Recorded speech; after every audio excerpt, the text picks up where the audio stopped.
don't go out and buy $100,000 truck when it's not making you money ever. Um, or don't go spend $250,000 on a sports car when all it's going to do is sit in your garage and it's just going to depreciate. I mean, that's like shooting yourself in the foot, right? So another book that I read is called The Millionaire Next Door. It's a pretty famous book. And that what the author did in that book was he interviewed millionaires across the country and just did like a big study on them.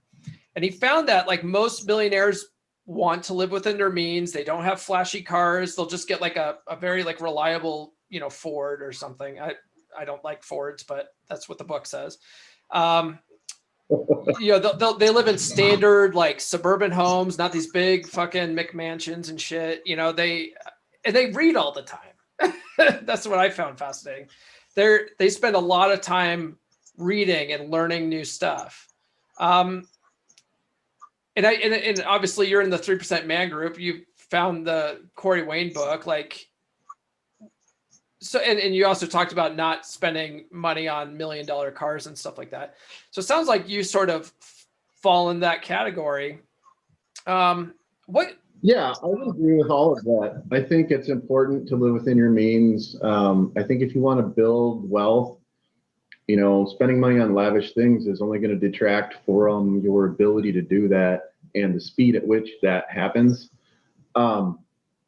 Obviously, once you get a little bit of nest egg, we'll call it, built up, then you can start opening things up a little bit. And I don't know that there's a good percentage number that I could give you that you can say, okay, well, we have this much now. I guess we can just go ahead and play with this much and kind of throw it off to the side as,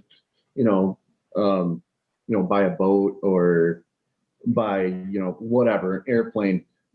So a lot of people nowadays, like if you look at society, and there's this banker in town that is always talking about this, and I believe this is an actual statistic from the people in the United States.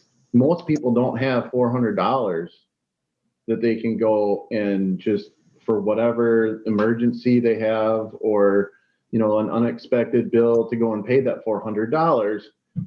I kind of lost my train of thought there, but, yeah. So, I mean, if you're living within your means while you're making money and you're just putting that aside, planning for your next investment, you're always prepared for those unexpected things that come up because you already have this set aside, right? Because you're already planning on your next investment purchase.